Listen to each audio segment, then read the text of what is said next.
So thank you so much, Mr. Haro, for joining this interview. So I'd like to start with my first question. Is there a specific memorable experience for you throughout this entire delegation visit?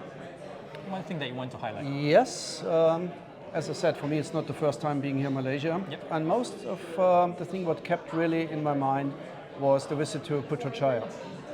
As it was fantastic and really impressive to see what within the last 10 years was, what kind of development. So from your experience, how would you say about the support, about the hospitality from TAPiO Management Advisory, especially that's led by Peter Nussbaum and Bernard Schlu? Yeah, it was amazing. It was amazing, really.